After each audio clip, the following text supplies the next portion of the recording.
जिले के सिसौंधा मध्य विद्यालय के प्रधानाध्यापक पर हुए हमले के बाद शिक्षक संगठनों में आक्रोश बढ़ता जा रहा है। रविवार को प्रेस वार्ता करते हुए शिक्षक नेता राम अवतार पांडे ने प्रशासन को चेतावनी दी कि यदि जल्द ही आरोपियों पर सख्त कार्रवाई नहीं हुई तो शिक्षक सड़क पर उतरकर विरोध प्रदर्शन करेंगे और विद्यालय को बंद करने के लिए भी बाध्य हो जाएंगे। राम अवतार पांडे ने इस घटना को बेहद दुर्भाग्यपूर्ण बताते हुए कहा कि यदि शिक्षकों को विद्यालय परिसर में भी सुरक्षा नहीं मिली तो वे कैसे निर्भय होकर कार्य करेंगे। उन्होंने प्रशासन पर ढील बरतने का आरोप लगाया और कहा कि जल्द ही कार्रवाई नहीं हुई तो शिक्षक संघ उग्र आंदोलन करेगा। इसके साथ ही कांग्रेस नेता पंकज उपाध्याय ने भी इस घटना को सुशासन का असली सच बताते हुए कहा है कि यदि आरोपियों पर कार्रवाई नहीं हुई तो कांग्रेस सड़क पर उतरकर मजबूत विरोध प्रदर्शन करेगी। हॉस्पिटल में भी, सदर हॉस्पिटल में भी मैंने जाके देखा, इनका गला फूला हुआ था। तो बात तो सही है। थाना पर एफआईआर भी कह रहे हैं कि किए हैं। मैंने थाना से बात किया, उन्होंने कहा कि कानून को मास्टर साहब कोई हाथ में न ले, मैं हूँ और उन लोगों को भेजिए और मैं देखूँगा। तो मैं अनुरोध अभी कर रहा हूँ, क्योंकि मैं इस ज़िले का भी सचिव हूँ, राज्य का वरीय उपाध्यक्ष हूँ और ऑल इंडिया का भी एक्टिंग प्रेसिडेंट हूँ। तो अभी मैं सभी शैक्षणिक पदाधिकारियों से, प्रशासनिक पदाधिकारियों से अनुरोध कर रहा हूँ कि यदि ऐसा वातावरण रहेगा तो शिक्षक पढ़ा नहीं पाएंगे। जो हमारी जो सरकार है उसकी सोच है कि मुक्त वातावरण में पढ़ाई हो। सिसौना गांव जो है थाना से निकट है और जैसा मैं सुन रहा हूं कि एक टीचर का परिवार ही है वह, तो वह क्यों अटैक किया, इनके बातों से तो मुझे स्पष्ट प्रतीत होता है कि वहां सीधे रुपए की मांग की जा रही है। चूँकि विद्यालय भवन बन गया है, एमडीएम का प्रभारी ये हैं, लेकिन केवल एक कस्टोडियन है पैसा का, जो सामान लाता है वह दूसरा है। तो इनके पास तो पैसा है नहीं।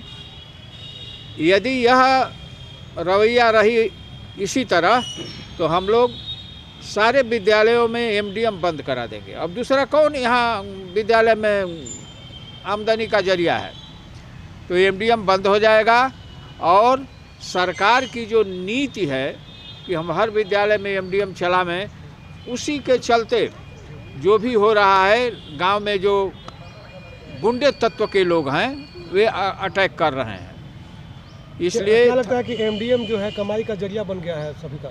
नहीं, अब नहीं है, पहले था।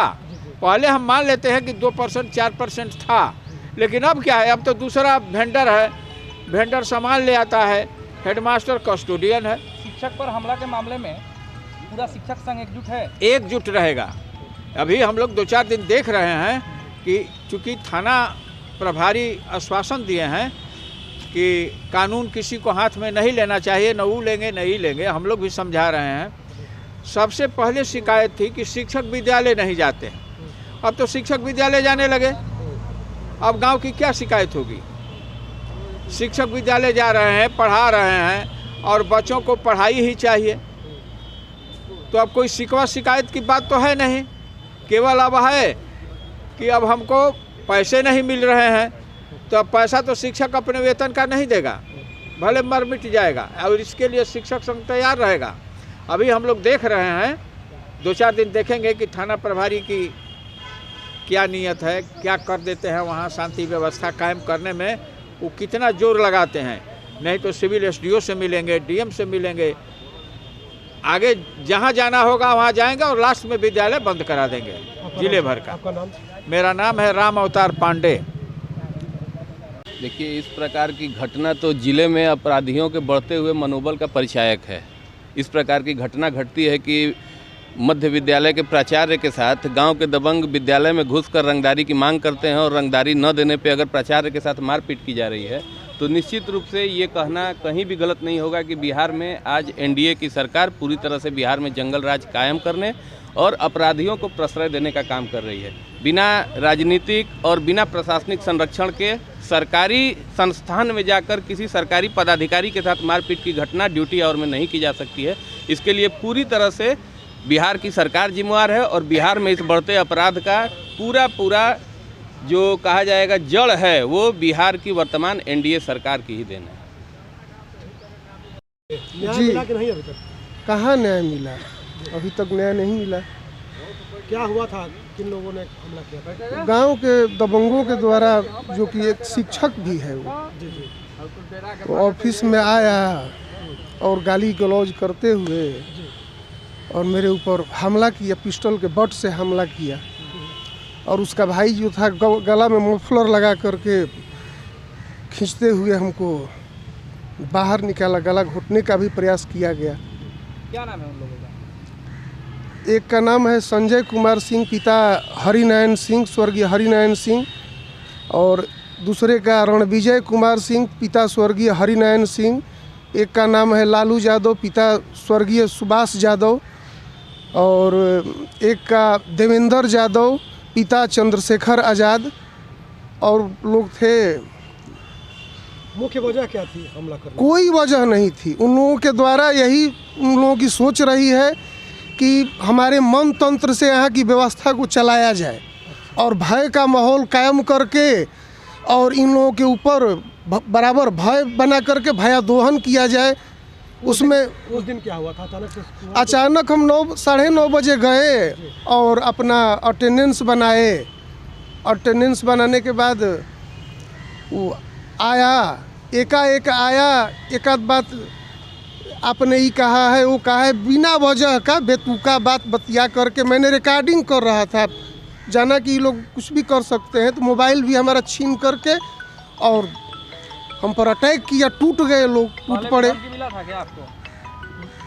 3 साल पहले भी धमकी हमको मिला था, जिसका मैंने एसपी कार्यालय में भी हम दिए हैं। और यही नहीं, पूर्व प्रधानाध्यापक के भी साथ सुरेंद्र कुमार जी थे, उसका एफआईआर का नकल है। और उन्हीं व्यक्ति के द्वारा जो मेरे ऊपर अटैक किया है। क्या माना जाए, क्या वजह रही होगी? इन लोगों का भी यही वजह है कि पूरा तंत्र को अपने हाथ में लेकर के हम चलाएं, जो मर्जी है, और पैसा हमको दे, रंगदारी दें। एफआईआर दर्ज करा दिए हैं? जी, एफआईआर दर्ज करा दिए हैं। पुलिस कार्रवाई कर रही है अभी? कहाँ, अभी तो कोई कार्रवाई का लकीर तो हमको दिखाई नहीं दिया। क्या चाहते हैं, क्या मांग करेंगे? हम न्याय चाहते हैं कि हम लोग भय मुक्त वातावरण में रह करके और बच्चों को विद्यालय का संचालन कर सके, बच्चों को गुणवत्तापूर्ण शिक्षा दे सके। तो जो लोग मारे हैं, क्या किस तरह के व्यवसाय करते हैं? एक शिक्षक है और मर्डर का आरोपी भी है और जमानत पर है। वो जो भी अटैक किया है सभी पूर्व से आरोपित हैं, मर्डर के, छिनैती के, किसी न किसी आपराधिक गतिविधियों में उन लोग का हाथ रहा। जी। और प्रशासन भी के वो लोग शुभचिंतक भी है, ये भी बात हम जानते हैं। अपना नाम और पूरा परिचय बताइए। नलनीश कुमार पांडे, प्रभारी प्रधानाध्यापक मध्य विद्यालय सिसौंधा।